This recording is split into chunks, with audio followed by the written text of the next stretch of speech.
فلسفے اللہ عز و جل بندے کے دل میں ڈال دیتا ہے۔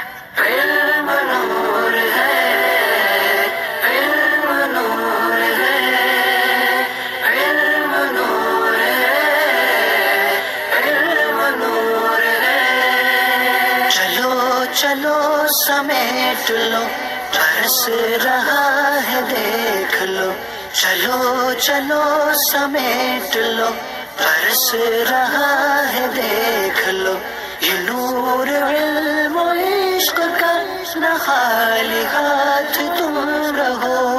علم نور ہے، علم نور ہے، علم نور ہے، علم نور ہے۔ بسم اللہ الرحمن الرحیم۔ الصلاۃ والسلام علیک یا رسول اللہ، الصلاۃ والسلام علیک یا نبی اللہ، الصلاۃ والسلام علیک یا حبیب اللہ وعلی آلک و اصحابک یا نور اللہ صلی اللہ علیہ وسلم۔ آج ہم آپ کے سامنے دراست النحو کا حصہ لیسن نمبر 4 شروع کر رہے ہیں۔ لیسن نمبر 3 تک ہم نے اب تک 21 نمبر تک پڑھا تھا کہ مرکب بنائی کے دونوں جز فتح پر مبنی ہوتے ہیں، مگر اثنا عشرہ کا پہلا جز معرب ہے۔ آج فرماتے ہیں نمبر 22، اسم کی 2 قسمیں ہیں۔ اسم کی اولاً 2 قسمیں ہیں، معرفہ اور نکرہ۔ معرفہ اور نکرہ۔ معرفہ اس اسم کو کہتے ہیں جس سے معین یعنی متعین اور خاص چیز سمجھی جائے، جیسے عیسیٰ، یہ عیسیٰ، ابراہیم، کوفہ، بصرہ، تو جس سے کوئی خاص نام یا کوئی خاص جگہ یا کوئی خاص ملک وغیرہ سمجھا جائے تو ہم اسے معرفہ کہتے ہیں۔ جیسے عیسیٰ ایک نبی کا نام سمجھا جا رہا ہے، ابراہیم ایک نبی کا نام سمجھا جا رہا ہے، کوفہ ایک ملک کا نام اور بصرہ ایک ملک شہر کا نام سمجھا جا رہا ہے۔ تو اب اس اعتبار سے یہ کیا ہیں؟ معرفہ ہیں جس سے معین چیز سمجھی جا رہی ہے۔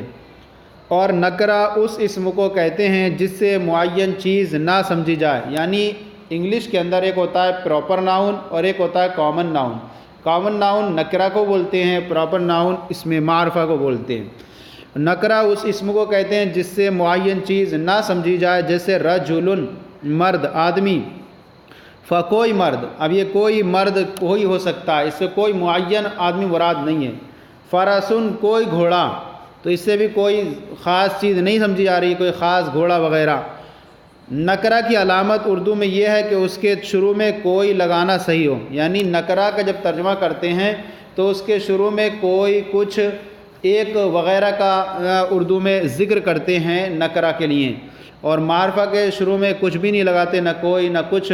تو اس طرح سے پہچاننے کا طریقہ یہ ہے اردو میں، اور عربی میں پہچاننے کا جو طریقہ ہے وہ یہ ہے کہ معرفہ کی جو 7 قسمیں ہیں ان 7 قسموں میں سے کوئی ہوگی تو معرفہ ہوگا، اور نہیں ہے تو وہ پھر نکرہ ہوگا۔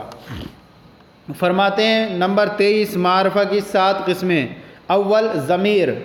ضمیر جتنی ہیں وہ ساری معرفہ کی اقسام میں سے ہیں، جیسے انا، نحن، انتا، انتما، یہ ساری ضمیریں معرفہ ہیں۔ دوم اسم اشارہ۔ اسم اشارہ بھی یہ محسوس مبصر کی طرف اشارہ کرنے کے لیے وضع کیا جاتا ہے، ھذا، ھذان وغیرہ، تو یہ بھی کیا ہیں؟ معرفہ ہیں، لہذا اگر ان میں سے کوئی پایا جائے تو یہ بھی معرفہ ہوگا۔ سوم اسم موصول۔ اسم موصول الذی، اللذان وغیرہ، یہ بھی کیا ہیں؟ معرفہ کی اقسام میں سے ہیں۔ نمبر 4 علم، جیسے عیسیٰ یعنی کسی شخص کا علم ہے، نام ہے، ملک کا، شہر کا، تو وہ بھی کیا ہے؟ معرفہ کی قسم ہے۔ پنجم معرفہ با الف لام، یعنی پنجم 5ویں قسم ہے کہ معرفہ ہو لیکن الف لام کے ساتھ، یعنی کوئی ایسا نکرہ ہے جس پر ہم نے الف لام داخل کر دیا تو وہ بھی معرفہ بن جاتا ہے، جیسے الرجل۔ رجل جب تک تھا تو یہ نکرہ تھا، لیکن ہم نے اس پر الف لام داخل کیا تو اب یہ معرفہ بن گیا، خاص شخص مراد ہو گیا، خاص مرد مراد ہو گیا، جو ہمارے ذہن میں بھی ہو سکتا ہے یا ہم جس کو جانتے ہیں۔ ششم معرفہ بنیدہ، 6ٹھی قسم ہے، 6ٹھی قسم معرفہ کی، معرفہ بنیدہ، یعنی حرف ندا جس پر داخل ہو جائے تو وہ بھی معرفہ ہو جاتا ہے، جیسے یا رجل۔ تو رجل اوپر آپ نے دیکھا کہ نکرہ تھا، لیکن اب یا اس پر داخل ہو گیا، اس یا کی وجہ سے یہ رجل بھی معرفہ بن گیا، کیونکہ اب اس سے خاص ایک مرد کو ہی پکارا جا رہا ہے۔ لیکن یہ اس وقت ہی ہے جب کہ کوئی بینا یعنی دیکھنے والا پکارے، اور اگر غیر نابینا اگر پکارتا ہے تو اس کے لیے حرف ندا داخل ہونے کے باوجود بھی وہ معرفہ نہیں ہوگا۔ آگے وہ آ بھی رہا ہے فائدہ، جیسے یا رجلو، ہفتم یعنی 7ویں قسم معرفہ کی ہے مضاف بمعرفہ، یعنی معرفہ کی طرف اگر مضاف ہو جائے تو ایسی صورت میں وہ بھی معرفہ بن جاتا ہے۔ معرفہ کی طرف اگر مضاف ہو تو معرفہ بنے گا، لیکن اگر نکرہ کی طرف مضاف ہو تو ایسی صورت میں معرفہ تو نہیں ہوگا، ہاں تخصیص پا لی جائے گی۔ مضاف بمعرفہ، معرفہ کی طرف مضاف ہو، جیسے غلامہ، غلام یہ مضاف ہے ہو ضمیر کی طرف، تو اس صورت میں یہ بھی معرفہ کی قسم میں سے ہے، تو یہ غلام بھی معرفہ ہو گیا، اس کا غلام۔ غلامو حاذا، یہ غلام مضاف ہے حاذا اسم اشارہ کی طرف، اور اسم اشارہ خود جو ہے معرفہ کی اقسام میں سے، تو اب غلام بھی معرفہ ہو گیا۔ غلام الذی عندی، وہ جس کا غلام میرے پاس ہے، تو غلام یا مضاف ہوا الذی کی طرف، اور الذی اسم موصول معرفہ کی اقسام میں سے، لہذا یہ غلام بھی معرفہ ہو گیا۔ غلام عیسیٰ، یہ غلام مضاف ہے عیسیٰ اسم علم کی طرف، تو یہ اب غلام یہاں پر بھی معرفہ ہو گیا۔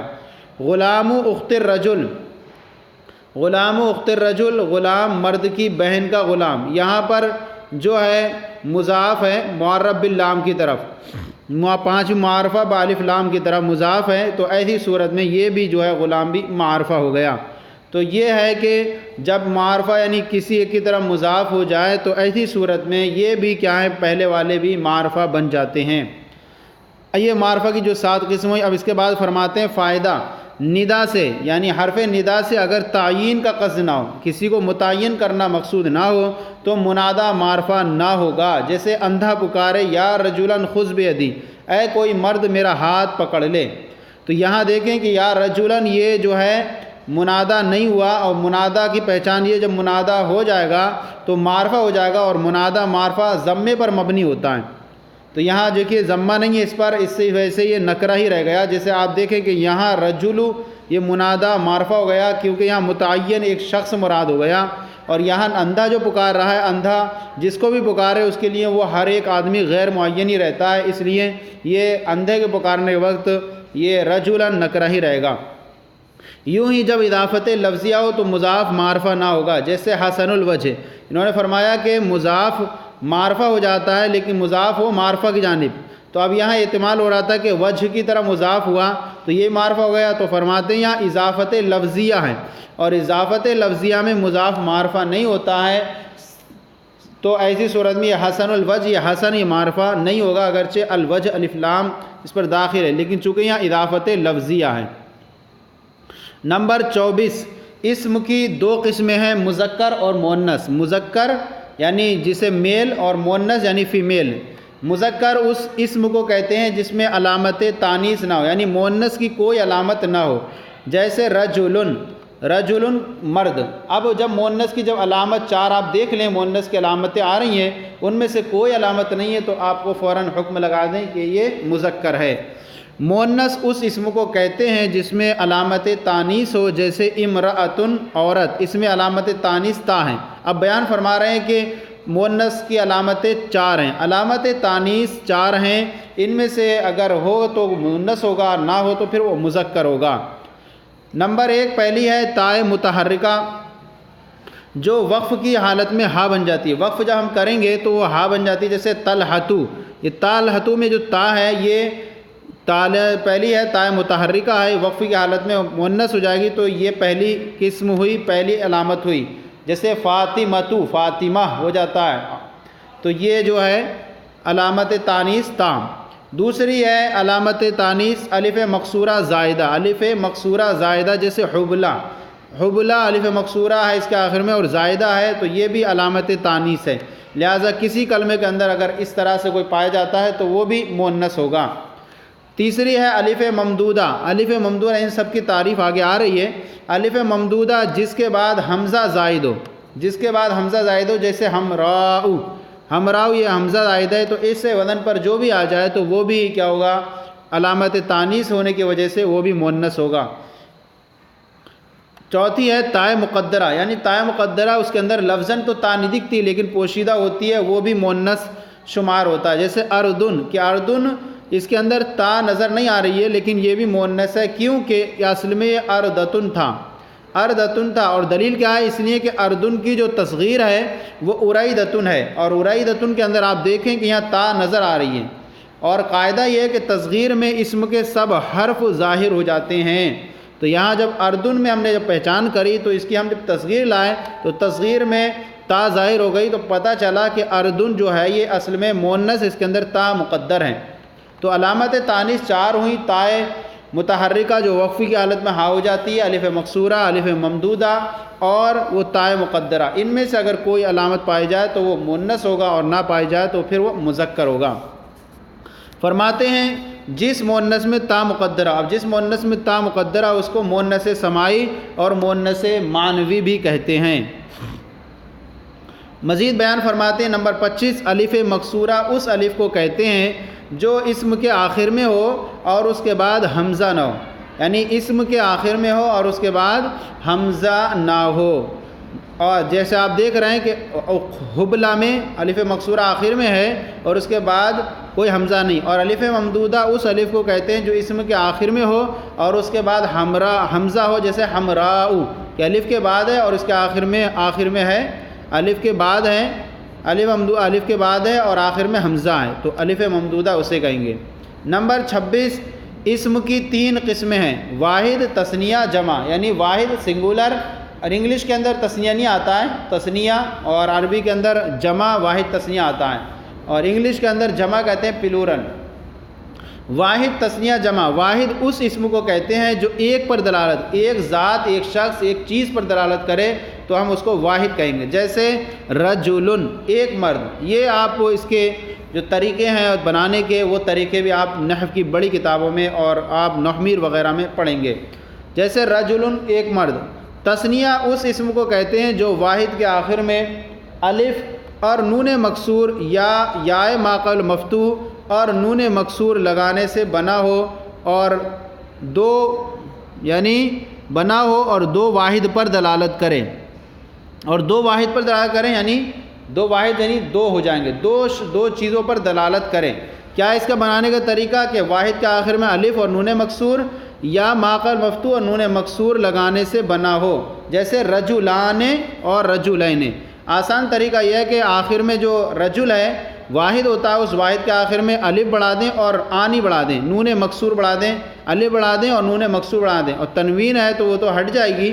تو یہ جو رجلان جو آپ کو دیا ہے کہ آخر میں الف اور نون مکسور آپ نے لگا دیا تو رجلان بنا. اور رجلین یا ما قبل ہو، یا ہو اور ما قبل مفتوح اور نون مکسور ہو، تو یہ مثال ہو گئی. یہ جو رجلان جو آپ کے سامنے مثال ہے یہ حالت رفیع کی تثنیہ کی مثال ہے، اور رجلین یہ حالت نسبی اور جری کی ہے. جمع اس اسم کو کہتے ہیں جو واحد میں کچھ تغیر تبدیلی کرنے سے بنا ہو اور دو واحد سے زیادہ پر دلالت کرے، یعنی دو سے اوپر جتنا دلالت کرے اس کو ہم جمع کہیں گے. واحد میں تغیر کبھی لفظاً کر کے بنائی جاتی ہے، جیسے اسدن سے اسدن، یہاں تھوڑا سا لفظاً تغیر ہوا، اسدن سے اسدن.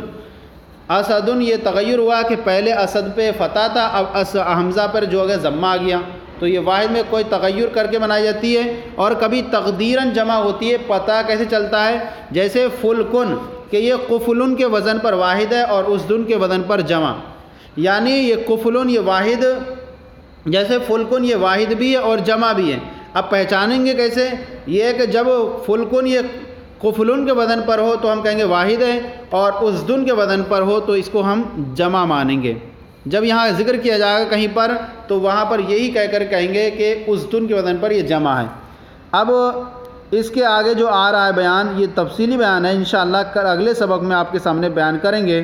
آج کا یہ ہمارا سلسلہ آپ کو کیسا لگا ضرور کامنٹ باکس میں لکھ کر ارسال کریں. کوئی کمی تو اصلاح فرمائیں، اور ہمارے چینل کو بھی سبسکرائب کریں، دوسروں کو شیئر کریں تاکہ دوسرے بھی آپ کے ساتھ ثواب میں شریک ہو جائیں. جزاکم اللہ خیرہ. اللہ آپ کے علم میں برکت عطا فرمائے.